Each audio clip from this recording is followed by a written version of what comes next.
It's been 30 years.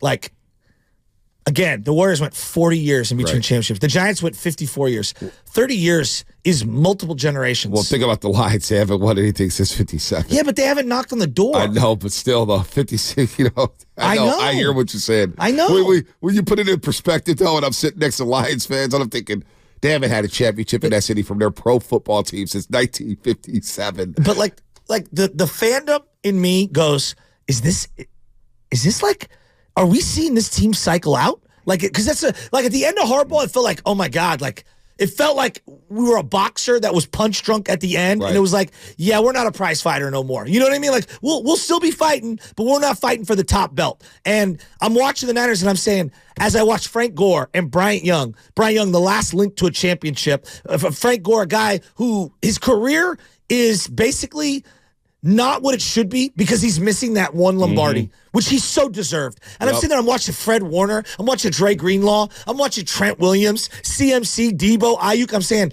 dude, this core can't get out of this window without a champ. They have to get a championship. They have to. And the way that first half was going, I thought, dude, our run is over. Like we're gonna have to reset this whole thing. And for them to flip the script and win that game in the fashion that they did, I'm telling you, man. Well, look, it took a little help, right? It's a lot of satisfaction from that win. It took a little help. You needed a little help from the other team. You needed to force a turnover. They did that. You needed to have a couple fourth down stops because you knew Detroit would be aggressive. You got that.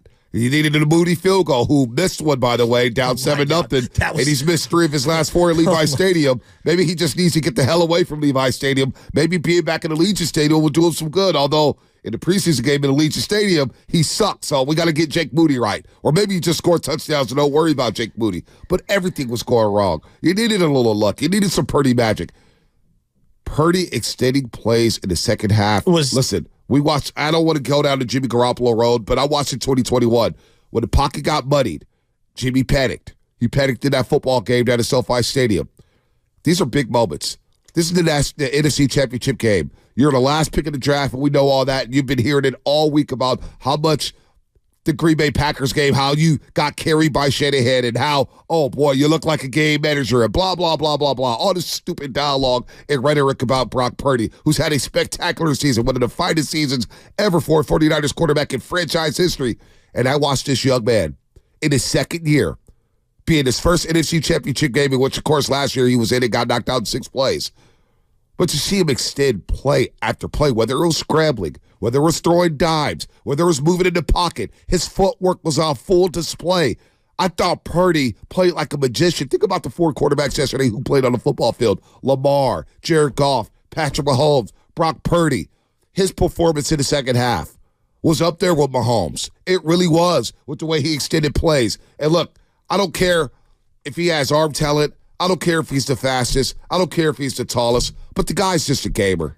He's a gamer. Let's just give it to him. He got depleted early in that game, underneath the chin. I don't know if you saw that play. The D tackle I saw it. Absolutely crushed him. And he picked himself up off the ground. And he made a great throw on that play, by the way, too. Yeah. And he had a turnover. He had a bad pass. It was going to get tipped. There was a muddied pocket. Yep. I didn't love the decision. It was a bad play. It felt very Jimmy G-ish in the first half. It was. But the way he flipped the script in the second half, the guy deserves credit. And I thought his legs, to your point, his legs won the game.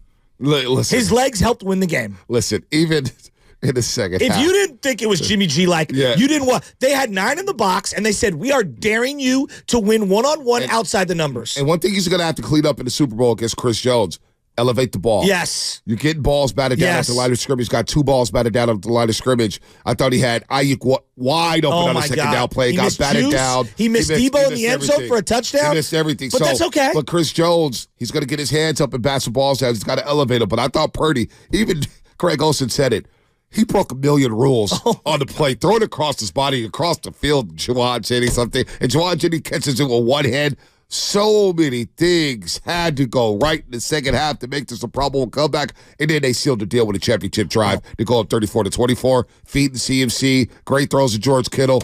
The scramble with Brock Purdy was just clutch on third down. Again, in these playoffs, his first 2 seasons in the playoffs, Brock Purdy's had 3 fourth-quarter comebacks, folks. How about the one where he evades the sack, spins out, and then throws to Juszczyk, who makes the catch, the toe tap catch on the sideline? I don't know, just the guy.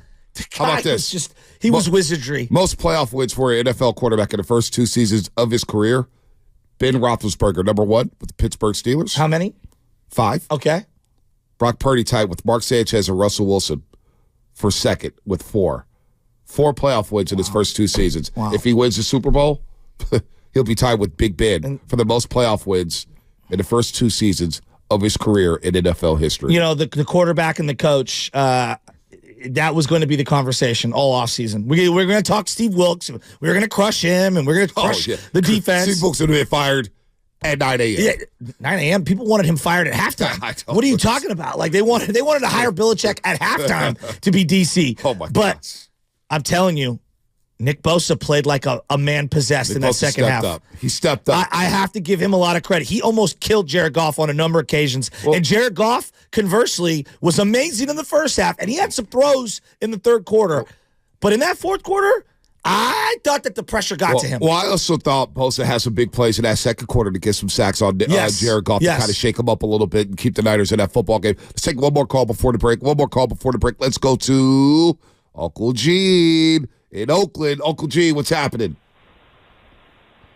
Good morning, fellas. You know, it's times like this or like yesterday when I'm just so happy I've got a strong heart, man. You know, I've never believed in the whole team of destiny concept. You know, I mean, I believe we're given opportunities in life, and you either take them or you don't. But I never believed things were, predetermined until yesterday. I mean, if this team isn't a team of destiny, I don't know what it is. I mean, totally agree. That throw to Juwan Jennings should never have been made and should never have been caught. You know, the Ayuk catch should never have been probably thrown or caught.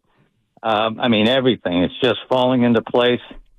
I don't know how we're going to beat Mahomes. We'll worry about that later.